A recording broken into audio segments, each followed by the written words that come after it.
ഒരു സംഖ്യയുടെ വർഗമൂലത്തെ 2 കൊണ്ട് ഗുണിച്ച് വർഗം കണ്ടപ്പോൾ 100 കിട്ടി എങ്കിൽ സംഖ്യ എത്രയാണ്? ചോദ്യം വ്യക്തമല്ലേ?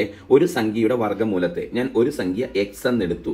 ഇതിന്റെ വർഗമൂലം എന്ന് പറഞ്ഞാൽ സ്ക്വയർ റൂട്ട് അല്ലെ? വർഗം എന്ന് പറഞ്ഞാൽ സ്ക്വയർ, വർഗമൂലം എന്ന് പറഞ്ഞാൽ സ്ക്വയർ റൂട്ട്. അപ്പോൾ ഒരു സംഖ്യയുടെ വർഗമൂലം എന്ന് പറഞ്ഞാൽ ഒരു സംഖ്യ എക്സ് എന്നെടുത്തു, അതിന്റെ വർഗമൂലം എന്ന് പറഞ്ഞാൽ റൂട്ട് എക്സ്. ഇതിനെ 2 കൊണ്ട് ഗുണിച്ചു, എന്നിട്ട് വർഗം കണ്ടു എന്ന് പറഞ്ഞാൽ അതിന്റെ എല്ലാം കൂടെ സ്ക്വയർ കണ്ടു. അപ്പോൾ എത്ര കിട്ടി? 100 കിട്ടി എന്നാണ് പറഞ്ഞേക്കുന്നത്. ഒന്നുകൂടെ ഞാൻ എഴുതാം, ശ്രദ്ധിച്ചു കേട്ടോ. ഒരു സംഖ്യ എക്സ് എന്നെടുത്തു, അതിന്റെ വർഗമൂലം എന്ന് പറഞ്ഞാൽ റൂട്ട് എക്സ് ആണ്.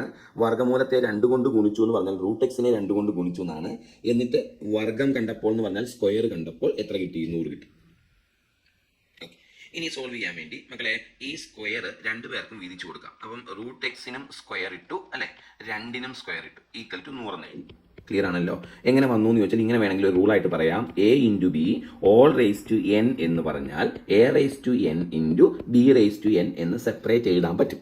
ഓക്കെ, ഇനി ഇവിടെ നിങ്ങൾ നോക്കിയേ, റൂട്ടിന് മുകളിലല്ലേ സ്ക്വയർ കിടക്കുന്നത്? റൂട്ടിന് മുകളിൽ സ്ക്വയർ വന്നാലും സ്ക്വയറിന് മുകളിൽ റൂട്ട് വന്നാലും 2 ക്യാൻസൽ ആയി പോകും. അതായത് അതൊരു നിയമമായിട്ട് പറയാനാണെങ്കിൽ റൂട്ട് എക്സ് ഓൾ സ്ക്വയർ എന്ന് പറഞ്ഞാൽ എക്സ് ആണ്, എക്സ് സ്ക്വയർ ഓൾ റൂട്ട് എന്ന് പറഞ്ഞാലും എക്സ് ആണ്. കണ്ടോ?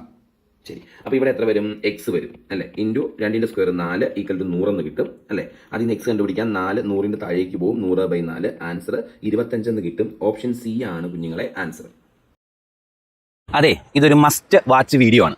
ചെറിയൊരു ഷോർട്സ് ആണ്, ശ്രദ്ധിച്ച് കേട്ടെ.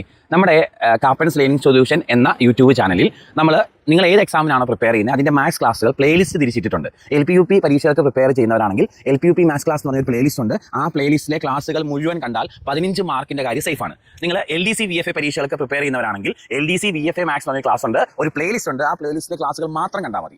നിങ്ങൾ ഡിഗ്രി ലെവൽ പരീക്ഷകൾക്ക് പ്രിപ്പയർ ചെയ്യുന്നവരാണെങ്കിൽ ഡിഗ്രി ലെവൽ മാത്സ് എന്ന് പറഞ്ഞൊരു പ്ലേലിസ്റ്റ് നമ്മുടെ യൂട്യൂബ് ചാനലുണ്ട്. നമ്മുടെ യൂട്യൂബ് ചാനൽ എന്ന് പറഞ്ഞാൽ കാപ്പൻസ് ലേണിംഗ് സൊല്യൂഷൻ. അതിൽ പ്ലേലിസ്റ്റ് എടുത്ത് നോക്കി ആ പ്ലേലിസ്റ്റിലെ ക്ലാസ്സുകൾ ഓർഡർ ആയിട്ട് മാത്രം കണ്ടാൽ മതി. ഇടം വലം തിരികണ്ട, നിങ്ങൾക്ക് മുഴുവൻ മാർക്ക് കിട്ടിയിരിക്കും. ഇനി നിങ്ങൾ LGS കമ്പനി ബോർഡ് LGS പരീക്ഷകൾക്ക് പ്രിപ്പയർ ചെയ്യുന്നവരാണെങ്കിൽ കമ്പനി ബോർഡ് LGSന്റെ ഒരു പ്ലേലിസ്റ്റ് കിടപ്പുണ്ട്. ആ പ്ലേലിസ്റ്റിലെ ക്ലാസ്സുകൾ മാത്രം കാണുക, മുഴുവൻ മാർക്ക് മേടിക്കുക, 20 മാർക്ക് മേടിക്കുക. ഇനി കോപ്പറേറ്റീവ് ബാങ്ക് പരീക്ഷകൾക്ക് പ്രിപ്പയർ ചെയ്യുന്നവർക്ക് വേണ്ടി കോപ്പറേറ്റീവ് ബാങ്കിന്റെ ഒരു പ്ലേലിസ്റ്റും, റെയിൽവേ RRB അല്ലെങ്കിൽ ഗ്രൂപ്പ് ഡി പരീക്ഷകൾക്ക് പ്രിപ്പയർ ചെയ്യുന്നവർക്ക് വേണ്ടി അതിന്റെ ഒരു പ്ലേലിസ്റ്റും നമ്മുടെ ചാനലിൽ കാപ്പൻ ലേണിംഗ് സൊല്യൂഷൻ ചാനലിൽ അവൈലബിൾ ആണ്. സോ ചാനലിൽ കയറുക, ഈ പ്ലേലിസ്റ്റ് എടുക്കുക, ക്ലാസ്സുകൾ സിസ്റ്റമാറ്റിക് ആയിട്ട് കണ്ട് പ്രോപ്പറായിട്ട് കണ്ട് നോട്ട് എഴുതി പഠിക്കുക.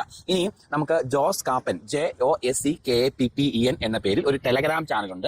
നമ്മൾ യൂട്യൂബിൽ ഇടുന്ന വീഡിയോസ് മിസ്സാവാതിരിക്കാൻ കറക്റ്റ് ക്ലാസ്സുകൾ കിട്ടണമെങ്കിൽ ആ ചാനലിൽ ജോയിൻ ചെയ്യുന്ന കാര്യം മറക്കാതിരിക്കുക. അതിൻ്റെ ഒരു ഡിസ്കഷൻ ഗ്രൂപ്പ് ഉണ്ട്, അതിൻ്റെ പേര് കാപ്പൻസ് ചാറ്റ് എന്നാണ്. അതിൽ ജോയിൻ ചെയ്താൽ നിങ്ങൾക്ക് എന്തെങ്കിലും കമ്മ്യൂണിക്കേഷനോ ഡൗട്ടുകളോ ഉണ്ടെങ്കിൽ ക്ലിയർ ചെയ്യാൻ നിങ്ങൾക്ക് ഉപയോഗിക്കാവുന്നതാണ്. ഇത്രയും കാര്യങ്ങളാണ് വേഗം പറയാനുള്ളത്. മനസ്സിലായെന്ന് വിചാരിക്കുന്നു. Thank you, Tata.